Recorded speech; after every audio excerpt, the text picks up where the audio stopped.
Merci Nabalandino, c'est à Tokomi Wapi, ils ont toujours épingé Fofana, l'élève du maître Ndenani Eliezer Tambwe, Moutouazo Likanisia, au Sala Magazine Tokomi Wapi, Nabokasi Nabino, les autres Tokomi na chaîne Tokomi Wapi télévision. Lelo eza nini, eza bien koyoka mokonzi amboka koloba keno souci na ye, eza akomisa ba Congolais ba millionnaire, mais Congolais okoma millionnaire comment?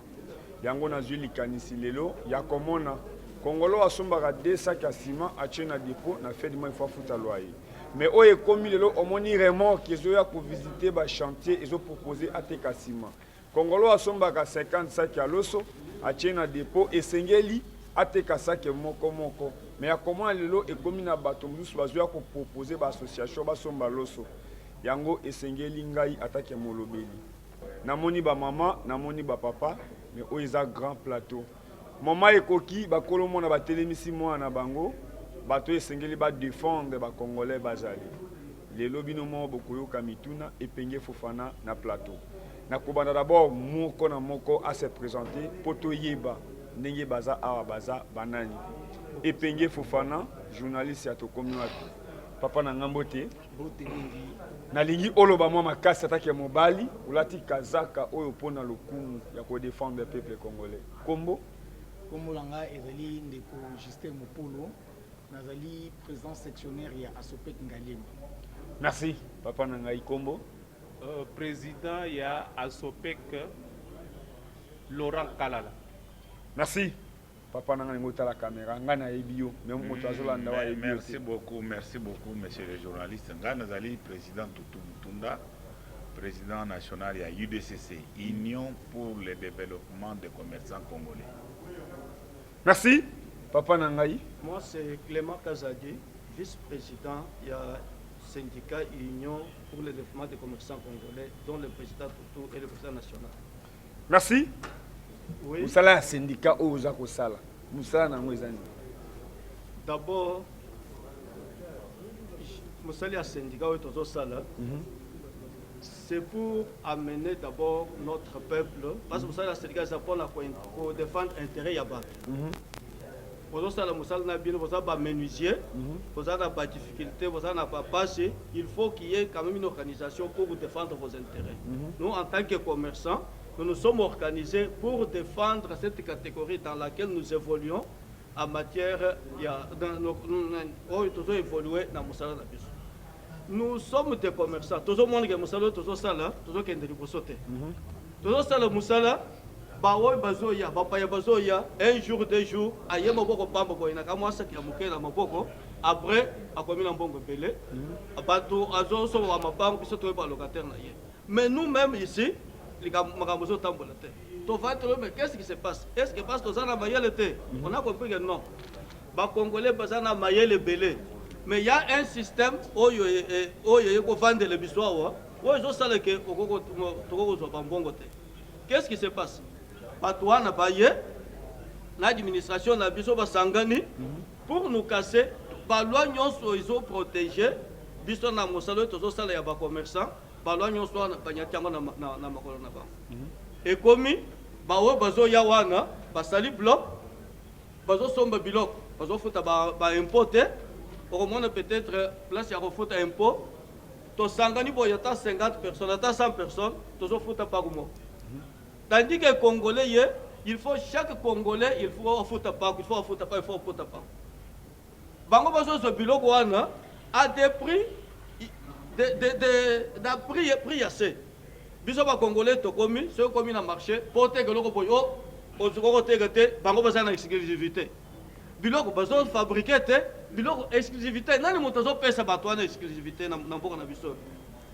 Aucun de voyage pour somber biloko chez les fabricants. Te yo ko somba patel passeport congolais, te yo ko somba ote. Il faut qu'un de ressemble à un intermédiaire. Ça veut dire que dit notre loi. Des pécipitions maïles ya kotala d'abord mi beko ya mboka na biso en matière ya commerce et l'opinion. Tout le monde dit non. La loi mi beko ya mboka na biso ils ont payé biso par avantage belé en matière ya commerce.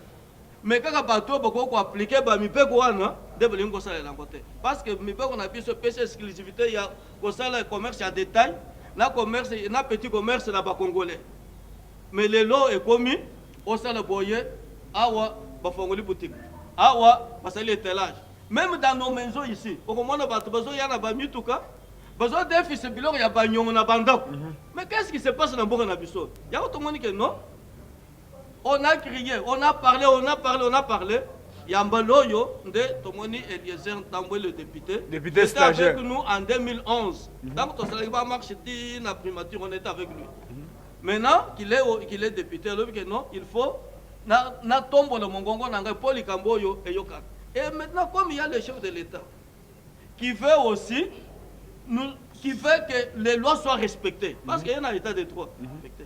Parce que les étrangers, le pays, le Congo, c'est un pays d'hospitalité.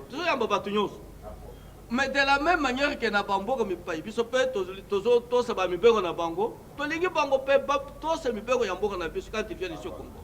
C'est pourquoi to lingi que oyo koko ça le commerce na mbogo. S'il a rempli les conditions, là il n'y a pas de problème. Merci. Mais l'administration TV Zangonga. Nazotika yo. Eloko ba bengisi ministre za pona bino. Maman atekaka elamba nde tozana entrée scolaire a sombi carton a cahier a fongoli ateka cahier moko mais le même magasin etekeli les carton yé pas fongoli a somba ateka sko cahier moko nini okoloba na maman bazoteka na marché de liberté maman bazoteka na matete na popage na kitambo na assemblée jour wana eza assemblée nationale. Lokola tolingi que commerce il y a des tailles na petit commerce. Ota la caméra. Commerce il y a des tailles na petit commerce. Et ça il y a pas congolais. D'abord tous les députés qui sont là. On dit qu'il est député parce que ils ont représenté le peuple. Ceux qui doivent y a peuple ezali et que les députés fait semblant de ne pas écouter ça. Voilà tout le monde les députés on a bisoté. Donc toko senga na ba député yons. Toko senga na ba yons ba kozala kuna qu'ils prennent notre situation ici à cœur pour que la loi soit rétablie, soit respectée dans notre pays ici. Donc toko zala kuna pour montrer aux dirigeants, tous qui seront là-bas, opinion nationale et internationale, que les Cambo et les Cambo y les RT. Et les Cambo y a des commerçants congolais et les Cambo y a bisognos. Parce qu'on ne peut pas, parce que c'est une façon de Kobomobanto, petit à petit, et nous amener à l'état où nous sommes maintenant. Donc nous serons là-bas, c'est pour montrer notre soutien, notre appui à ce qui se fait pour que, à partir du président de la République, gouvernement, Assemblée nationale, Sénat,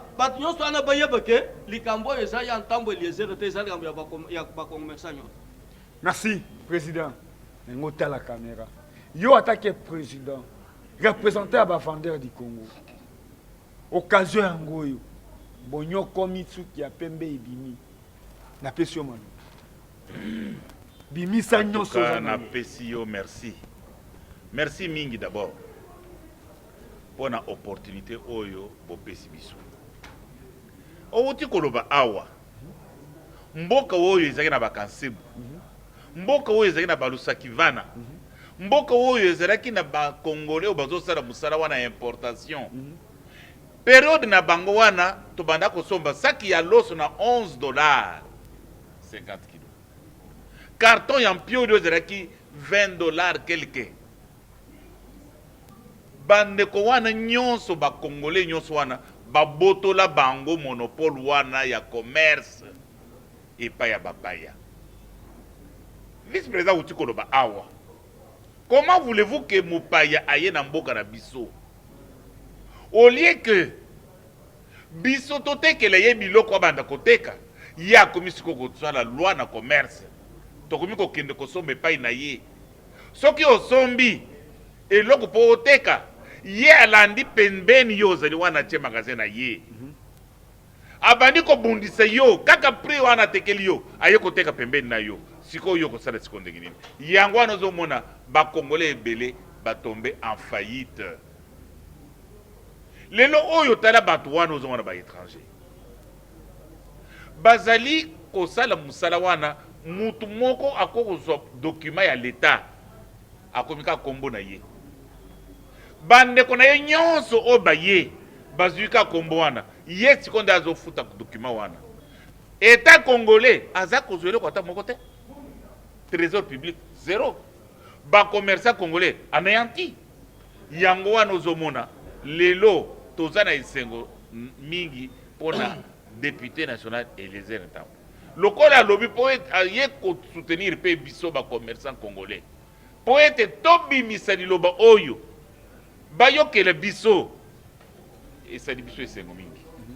Na 2011 tosalaki musala oyo totambola commerçant na mama atekaka bitekuteku na makala totelema tokende ti primature tokutana na premier ministre ya ntango wana Muzito papa na ngai badeseva biso na baministre ya periode wana bakeye pa baétranger bapesi bango mbongo balaleli balwa na biso ya mboka babanke ezali awa okomona mopaya akei na banke akei na FPI bakopesa ye mbongo toyebi me congolais soko akei kuna eza problème okoluka mindondo okozwa eloko te soko okei na banke ozwi mbongo bakotie 50%.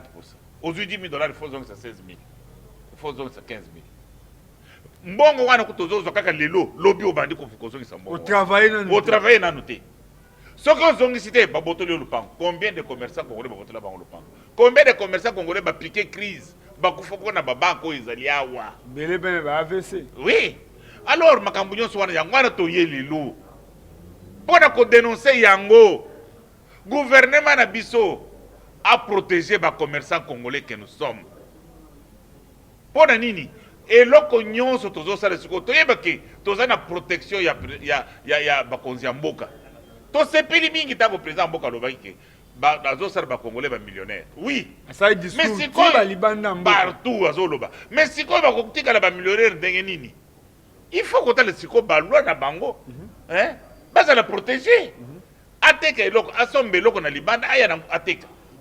Mais bapaya bazwi biso monopole nyonso wana ya solo zoloba pelus toro eza na mboka Congo est-ce que ezali susu eza te ekangama bango wana bazwi babiloko wana nyonso wana lelo kokende na commune nyonso komona kaka bango na bango kaka bayendo pakistanais bango na bango congolais nani azosala supermarché bazali te alors makambo nyonso wana toyena e makambo eza ebele est-ce que depuis asima ezalaka lisusu bakongole banda kosala azwi mwa mbongo na ye muke atie pe dépôt ciment akei sika bazo ko fabriquer yango asomi pe ciment atie na dépôt na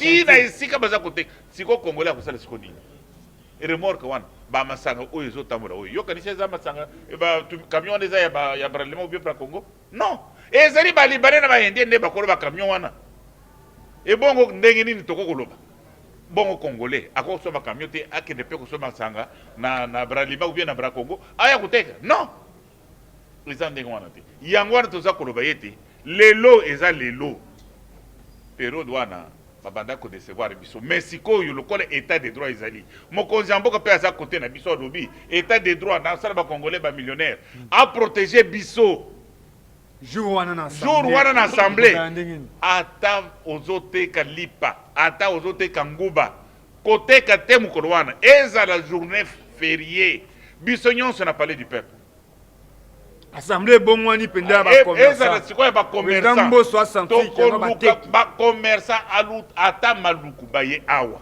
bawo baza na Congo central awa pembeni awa bakoya tokobengisa bango bakoya soutien penda ba député voilà ba député ebele faut défendre bato bakoya ko défendre biso problème na biso musala ya ba commerçant ekende liboso mboka nyonso oyo zokende liboso pona nini pona classe moyenne stango ba commerçant baza ebele bazosoma pe ba taxe bazosala boye mboka pe ezokende liboso bato pe bazokoma pe na bambongo mais oyo bambongo ba commerçant ya Congo baza ko s'appauvrir kaka bazokenda kaka na se tokosala siko ndenge nini est-ce que lelo bana na bino baza pena na souci que lelo papa nanga azali commerçant aza pena souci que yepe ala na lokolo papa aussi ota ozokola moi ni fois azwa relève mais je pense que bana bango préfère osala médecine kosala droit parce que amoya ke bozolela soki okei na cité okomona ndenge ba étranger ba envahir cité oyo bazoteka na tonga gombegomi ya balibanais la balibanais bazali kaka na bango est-ce que na lobi boy sikoyo congolais akosala nini okoza mwanda mbongo wana odefi na banque oye nango ozangi eloko kosala nango 2 mois 3 mois esili yo baye ko botolo lupango ale barabo osali AVC okufi nyonso wana pona nini parce que toza protégé te toza kosenga bato ya mboka baprotege biso mokolo wana yo congolais a tozolo bozoyoka esika ozali ntango okoyoka kaka balobi ke tozokende palais du peuple ministre ezala kuna yo ose prépare okende wana biso nyonso tozala wana mpo na kodefendre mosala na biso tozosala. Merci. Papa na Mbote. Mbote mon frère. Nalingi d'abord otala penda caméra. Nalingi jour wana président Mbosso a senti que 500 députés de l'autre côté. Assemblée nationale eza pona biso ba congolais. Nini boko sala le jour là ministre économie tango akoya na assemblée à travers les députés Nabino et Eliezer Tambwe ndi abengisi mais ça demain Nabino. Tala caméra. Mon cher journaliste. Situation tozo le bela wa ezali ya commerce ya détail. Ezali ya petit commerce. Petit commerce ezali la colonne vertébrale d'un pays. Petit commerce soki ezali na maboko ya bapa ya pays wane kokende musikati. Le Congo est parmi les grands pays exportateurs de capitaux dans le monde. Et pourtant, il est parmi les 4-5 derniers pays pauvres du monde. C'est une entorse. Pourquoi? Parce que à partir de la production, à partir de gros, à partir de tout qui est dans détail, même dans détail, il y a souka, ezali na maboko ya bapaye. Alors que la loi dit le contraire. La loi dit le contraire. Biso tozoluka bakonzi ba soutenir biso lokola bande ba uti koloba, la répétition est la mère de la science. Tozoluka gouvernement na biso tolanda ki premier ministre na assemblée alobaki asenga ki ba éclaircir loi. Tolanda ki président na biso parce que nous aussi on avait déposé notre mémoire à la présidence depuis 2019. Tolanda ki président alobaki après consultation que il faut pas revoir la loi sur le petit commerce. En tout cas, tokosenga na ba congolais nyonso yo bazo sala commerce, ba se mobiliser. Tokende na Assemblée nationale mukolo oyo ba ko interpeller ministre de l'économie. Biso tozali contre batoyo baponi Congo leur deuxième patrie. Nous travaillons avec eux chaque jour. Ce sont nos amis, ce sont nos camarades. Tozali ensemble. Nous voulons seulement que ça se passe au Congo comme ça se passe en Inde, comme ça se passe au Liban, comme ça se passe partout ailleurs. C'est tout ce que nous demandons. Et la loi existe. Et nous voulons que cette loi-là soit clarifiée, comme le président l'a demandé, que cette loi-là soit dépoussiérée et que cette loi-là soit appliquée. Tozo senga application, il y a loi sur le commerce. Biso, on a vu beaucoup de choses dans ce pays. Tozalaki na maman moko, maman wana zalaki veuve, na 9 enfants. Abandi koteka mapa. Nzamba sungiye mama komi kozwa camion mobimba ya map azokende koteka na monga fora camion ezosila mama azofutela bana na ye classe bana 9 mobile akufi atiki na bana sans problème sans kosenga un likuta na bato 10 jours au lendemain mama la muki bayebise ke oyebi place osombaka mapa wana baye ko chat dépôt wana. Maman lobi akwei akufi. Mama wana tokundaye. Histoire oyo bomi bato ebele. Commerce oyo ba congolais ba kweya aussi o mesani na moi standing de vie ezo simba lisusu te bato ba kweya bakufi. Moi qui vous parle, j'ai perdu mon propre grand frère. Il était grand commerçant Lubumbashi. Bato ebele ba yebiye. Aye Kishasa awa esimbité akufi akolite akufi na 60 ans. Tozo senga gouvernement na biso batika bisote. C'est un gouvernement de warriors. Nous voyons comment vous luttez pour redresser l'économie du Congo. Mais n'oubliez pas que l'épine dorsale d'un pays, c'est le commerce de détail. C'est le petit commerce. Ne le laissez jamais dans le main des étrangers.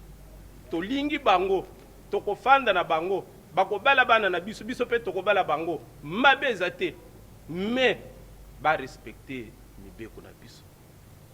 Parce que biso pe tokendaka na bapaya, to respectaka mibeko na bango. Merci beaucoup, journaliste. Merci, papa Nangai. Lelo moko obopona molobeli na bidon. Azana qualité ya kubengisa ministre. Maintenant bakolo likambo nde bino. Nini okoloba na ba oba yoka kayo po moto tunzamba pesa leadership na kwena yi. Yango lelo na préféré ko luka bino po bato bayoka mongongo na bino. Merci mingi. Merci lisusu na ndeko Eliezer oyo azali kolala te, azali kobunda bitumba butumoi. Oyebi ozala député oyo awuti pembeni ya peuple. Histoire ezala ko se répéter. Ezala député mo olobaki na kati assemblée tozaka 500. Mais ceux qui législature esili tozongaka combien? Pourtant toyaka na législature tobosanaka mission peuple apesaka biso. Ba discours tolobaka pendant la campagne tozala ko appliquer en côté. Lelo ndeko Eliezer alakisi est que à chaque fois ala kobelela lobi biso toyebi souffrance ya combat. Et ceux qui ondimaki kobima na balabala, ceux qui ondimaki tozoba lacrymogène, ezali pour que makambo changer. Tokondima te gouvernement oyo totambola nango lelo ezonga kosala makambo oyo biso toboyaka. Ayebi réalité oyo bayimboka bazali ko vivre. Lelo petit commerce ndenge toza ko tozali ko revendiquer to nango ndenge président national ya association des opérateurs économiques congolais, mais tandis que biso na Sopec to une particularité moko ko valoriser ba opérateurs économiques congolais. Na kati ya Sopec okuta kaka bana mboka nyoso tu, mais kosala lingomba ya Sopec epesi biso pasi mingi vi ba réalité oyo bandeko na biso bapaya ba imposer na kati ya mboka na biso.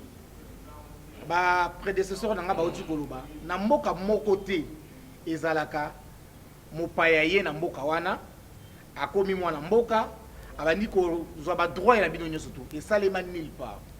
Lelo tozali ko interpeller bandeko ba député, interpellation oyo esalemi na ministre économie po aya ko expliquer ba imboka ba keli mibeko ayebisa bango mibeko existaka, mibeko elokola kango pe kaka mibeko.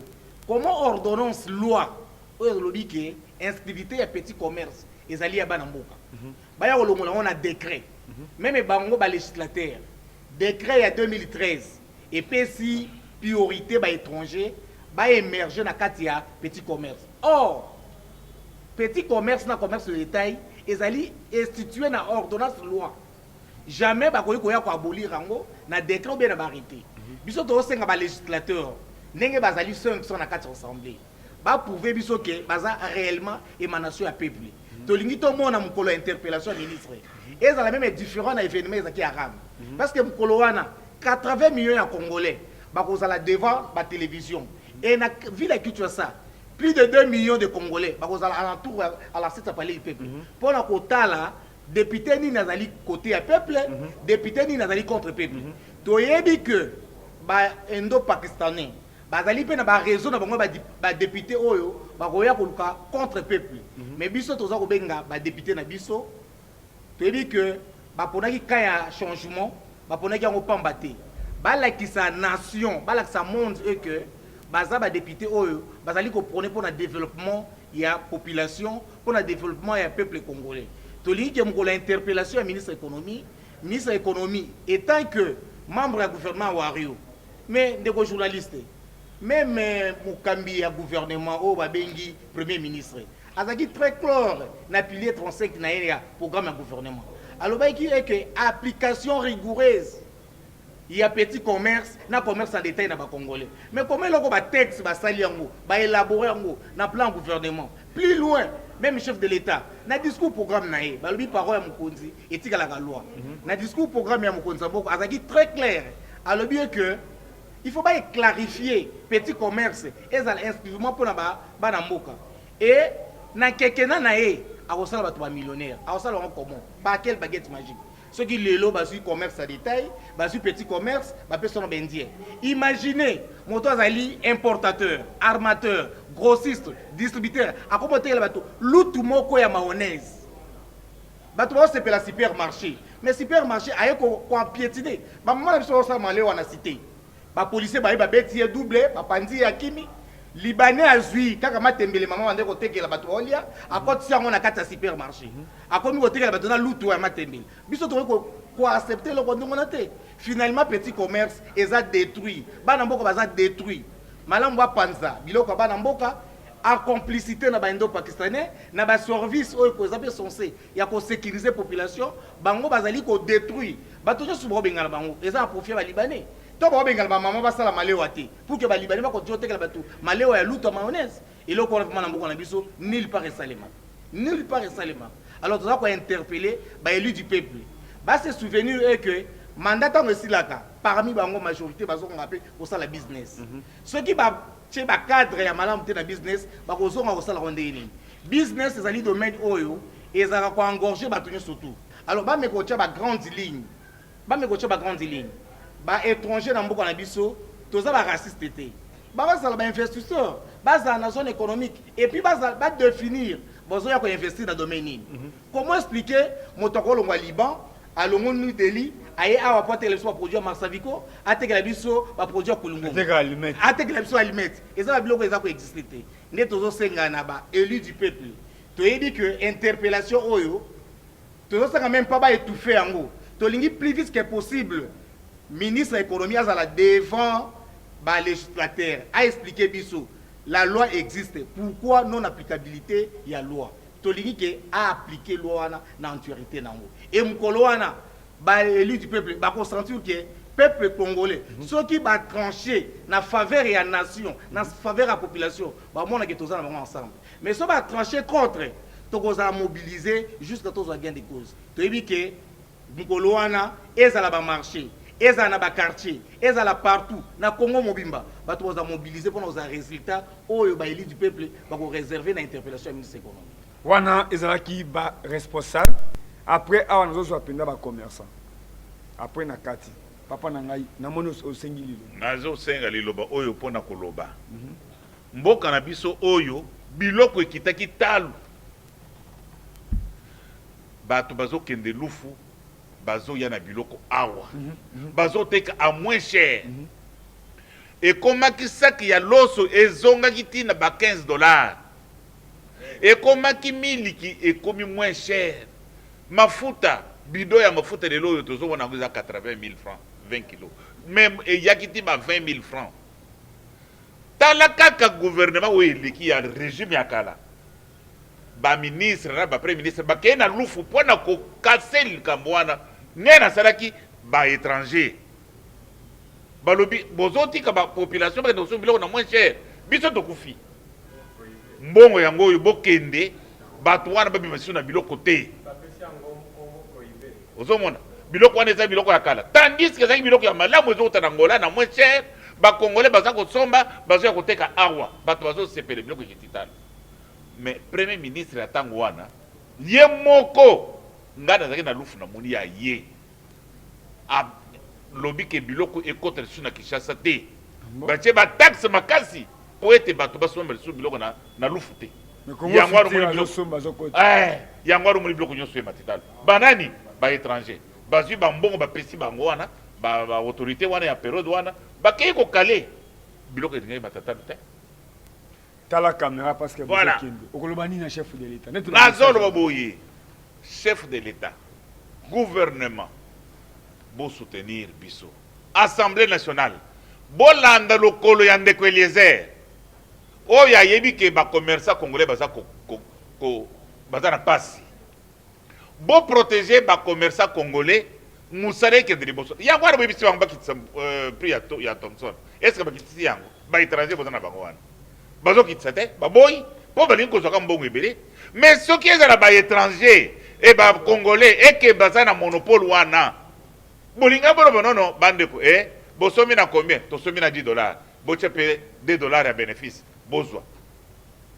Batonga basala. Mais si comme étranger, bango e bakangami na makambo na bazo lingate. Et puis Thomson les hommes dans les soutiens na mboko. Et ça prend parce que bango de bazana monopole wana.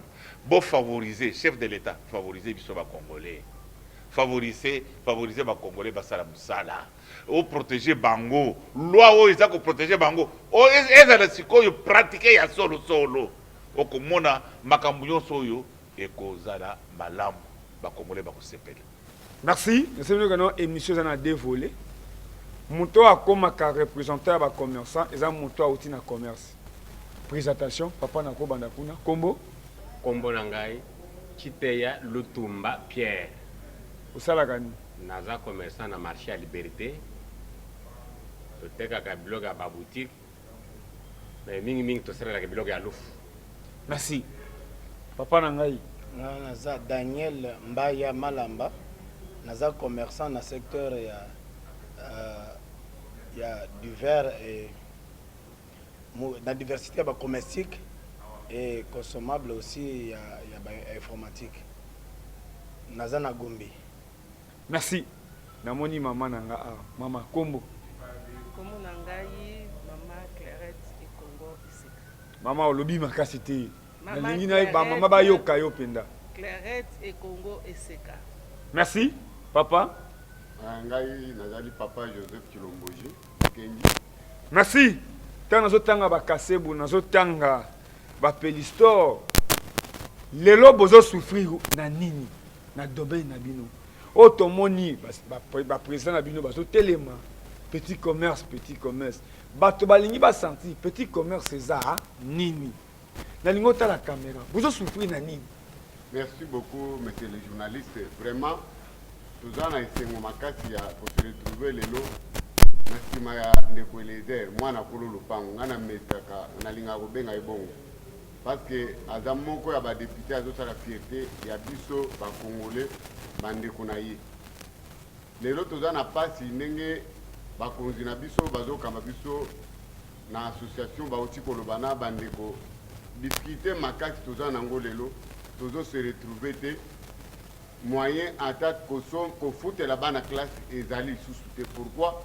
Parce que na okokende na tongo au fongoli magasin okende ko sali commande ya eloko soit ba carton ya tomate après quelque temps ozomona ba société oyo ya bandeko oyo ba uti kolobela awo bazana bato ba pesi musala ya ke baza ba marketeur ba kolega kaka wana esika yo pe okoki koteka carton ya tomate bango bazoya bazana ba marketeur bazoya kotekela mutu na mutu ba mama oyo bakoki koya epa na ngai ndeko na bango basombela ngai carton oyo na sombi na condition ya ke po somba na remise il faut somba 100 carton osombi 100 carton bango moko bazokende koteka na mesa carton moko na prix oyo yo okoki koteka moyen osala autrement ezate okosituka à la fin du mois il faut futa bandako il faut futa ndako zo vandela il faut futa loyer ya esika zo tekela il faut futa la bana classe capitale esili na minute oyo il fallait tokanga totikela mboka oyo soki biso lelo bayokeli biso te ba soutenir ba député oyo nyonso 499 oyo batikali ba soutenir idée ya ndeko Elezer te bayeba ke esika nini bakoya kosala campagne bakoya kosala campagne na 2023 na banani parce que awa tolembi tosuki bandeko oyo bazali kolanda biso ti na nsima ya ndako bakomi koteka naza na exemple nazalaki na client na ngai azali kosombela nga biloko ya bakibe ya santé plus na banini autaka bandundu na minute oyo Congo Futur akei na bandundu na Kikwiti ate ofongola magasin akomi kotekela bandeko wana biloko na bandundu na Kikwiti moyen sikoyo ngai mpe na se retrouver lisusu eza te au prix oyo ngai natekaka awa ye wana ke kotiela bango na Kikwiti na Dibaya bakomi wana en tout cas ndeko journaliste tolembi yango tozotala tozosenga na kobanda na mokonzi ya mboka kobanda na baministre oyo tobengi bawario balakisa ke baye mpona kosunga mokonzi ya mboka na vision na ye ya le peuple d'abord biso peuple tozonyokwama mokonzi ya mboka tata mokonzi olobaki tolandaki yo toyebisaki yo kuna ntango prêter serment toyebisi yo papa alobaki le peuple d'abord biso peuple tozonyokwama papa otali biso tokufa mpo ye alobaki ke akokomisa biso bamillionnaire tokokoma bamillionnaire ndenge nini depuis yo olobi na minute oyo bakapitale nyonso esili na maboko parce que moyen tose retrouve eza te kibe moko ya onga bazoteka yango na maison par maison mais biso tofungoli bamagasin tofutaka baloyer tokofuta baloyer ya bato ndenge nini eloyer yango wana eza mike ya bende opatisano moyen eza te ndeko na nga kaka soki ndeko eleze ndenge atelema akende liboso oyo akokutana na ye oyo akolinga koampeshe démarche oyo akutana na nzambe na nzela na ye akutana na bakoko ya mboka oyo balumumba oyo bakufela mboka oyo akutana na bango na ndoto na ye parce que tolembi ntango tozoloba boye souffle esili tokomi na suka toza na posa ya boyebisa biso ke toza badepute ya FCC te toza badepute soki ya lamuka te toza na posa boza badepute ya mboka tovota bino mpo bolobela biso mukolo ministre ya économie akoya botika bacouleur politique na bino bolata kikongole bodefendre bino biso bandeko na bino parce que na minute oyo bato bazokufwa bamosusu bazopike crise na mbongo ya bato badefendre babanke yango ezaka ya baétranger moyen mpe bapourcentage ezaka likolo okozwa mbongo okei otie na biloko yango ezotula moyen oteka eza te intérêt ezalaka lisusu te yaya merci bino bato boboti président de la république mama oyo aboti mwana mobali oyo amemi mwana mwasi lelo akomi mokonzi ya mboka tala caméra bimisela biso merci beaucoup na malobo opesi ngai tosepeli mingi ndenge association na biso esalemi ya sopec oyo ye esangisi biso mpona badefendre nanu likambo etali les petits commerces vraiment na kati na mboka na biso tozomona ete commerce eza ya kokufa basi bamesura biso na bapaya bayebi ete soki asali zine na ye akotikela biso kaka 0.5 to 0.2 lere ye atikeli yo 400 francs to 500 francs na 500 francs na nde okoluka ofuta loyer ofuta bato ya misala makambo nyonso wana antuka ndenge papa awuti koloba tozokoka te yango mpona koloba ete tolanda maloba ya tata mokonzi ndenge alobi alingi kosala biso tozala bamillionnaire tozongi kaka epa na bango moko likambo ya loso oyo eza don japonais eza mpona peuple congolais mais tozomona bapesi yango kaka na bapaya bayeba koteka yango soki baza na posa ete biso bacongolais toyeba kokende liboso loko eza produit eza don na biso japonais atindi mpo te peuple congolais eza kutu don loko eza don ifale bapesa mais bango baza koteka na ministère ya plan olepesa bacongolais bateka yango bayeba kozwa ta ya mokie mais bazopesa yango liboso nanu na bango moko bapaya wana yango likambo nga na ngai kikobakisa na mokola lelo soki ya solo président aza na souci na biso lolenge azwa tozoyoka basemule koya biloko eza koya oyo gouvernement wuti kosala apesa yango na biso bacongolais toyeba koteka yango mpona toyeba kotombwa mata moke puisque soki otali bacongolais mingi toza ya kokweya eloko moko te eza komarche tokomi kaka kozila 500 francs oyo bazotikela biso soki biloko ewuti na usine bapesi bandeko na bango na bapri ya se biso tozozwa na pri ya likolo batikeli oka bénéfice ya 500 francs. Merci mama liloba nini okoloba na mama azolanda na matete na Kingabwa na wayawaya kuna na marché de liberté na Zigida na Kasavubu na Bayaka na Delvo na bawenze nyonso ekozala ndenge nini na assemblée nationale naza kosenga na bamama na bapapa na biso nyonso oyo toponi mosala oyo likambo nayokaki moko ya basyndicat to président na biso bazalaki alobi yabi te commerce eza ya biso nyonso lelo soki ozalaki na mosala ekufi okokende kaka kosala commerce eza koconcerne biso nyonso yango wana nazosenga bacommerçant nyonso bisika nyonso bazali mokolo wana totelema mokolo wana totelema tokende na palais du peuple tokende puisque faut to revendiquer badroit na biso tokende korécupérer loi wana esika evandi mpo te loi wana ntango ekobima soki batikeli biso petit commerce na bacongolais na banzi tokolela lisusu te tokozala mesure ya kokofutela bana na biso baclasse koliesa bandako na biso kosala makambo mpe koinvestir ndenge bango baza koinvestir bamona esika te basi batongi basali bamakambo ebele puiske bazozala na possibilité ya kosala makambo wana nyonso biso bacommerçant tozoniokwama yango tozosenga mokolo wana mutu nyonso esika ye azali aya azala vraiment sensibiliser tozala ebele tokende kosenga loi wana ezala appliqué topesi merci na ndeko Eliezer oyo atelemisi likambo wana mpe akoki kosala interpellation na ministre ya économie to likambo wana eleka na badepute nyonso oyo baza kuna bayeba vraiment kovote mpo na loi wana elekani.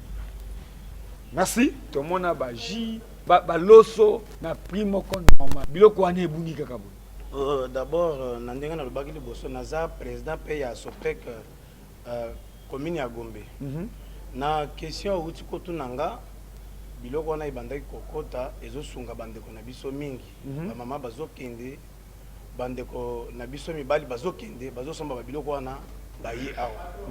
Alors esalami que eza na ba société oyo ya ba indo-pakistanais s'installaki na Angola mpona kosala commerce na bango.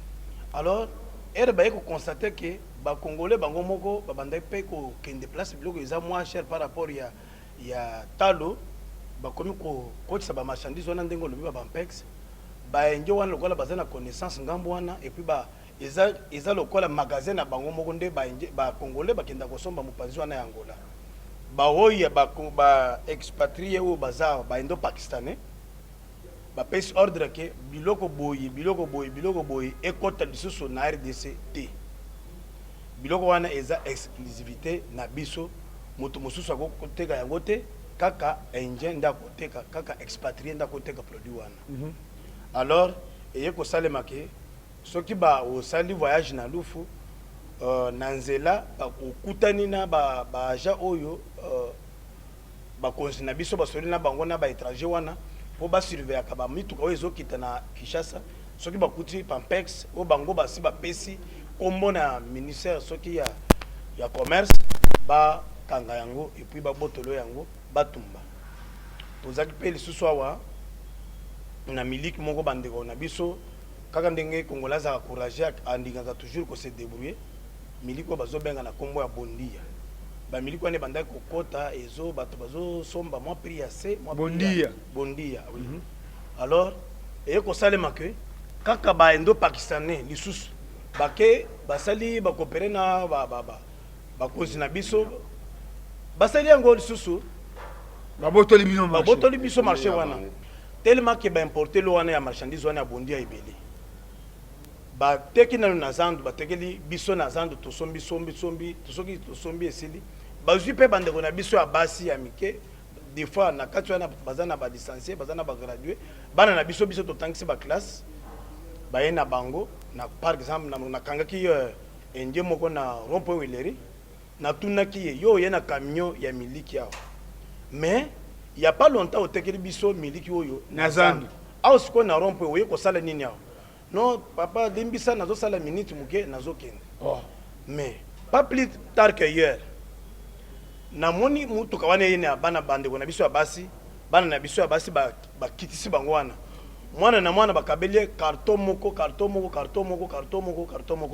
bapanzani sikoyo na baveni bazokota sikoyo na lopango bazoteka boîte sikoyo biso tozozela baklia na zandu tovandi na zandu tozomona baklia bazoya te et na risque wana naza na papa moko awa bazokunda ye lelo kombo na ye sans père soki boke na zandu en face ya bokasolo kadinga na croisement wana bokuta ke papa moko akufi wana ateka bamiliki wana mpona nini akufi parce que aboti moi biso baluba d'une manière générale tobingaka bana papa a se retrouvé na Kinshasa azaki na activité na ye bien na mouvement akomi awa mobulu ekoti papa abandiki sikoyo kotia makanisi azokanisa nazo na bajo na komi nazofutela kaka bana nanga bazo kola papa nini misisa esali nini ekatani papa akufi bazo kunda ye lelo. Donc eza difficulté oyo gouvernement est responsable.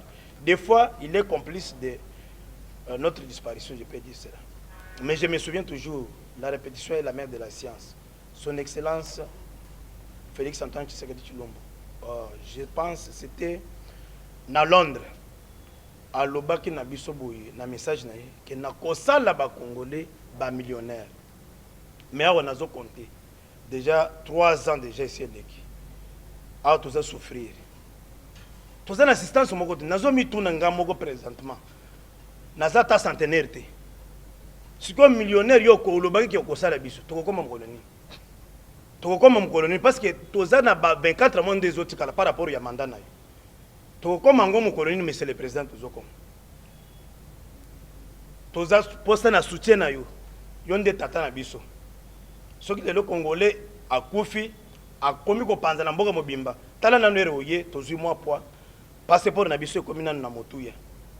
Toko panzana juste parce que toyebi que espoir ezali le peuple d'abord azao place ngana banda koteka na matete lopango wana ba sombi yango na ba indien naza déloger wana eza bien te mon menani ba kozina biso to lelaka na lingaki nandi ma condition soki nazalaki na mboka bapai eza elingeza la condition moko ya malamu mais eza condition ya ngana mboka na biso te yango ndezo tombokisa biso tozolela epai na bino eza kutu tozo réclamer pas na bino bo pesa biso droit na biso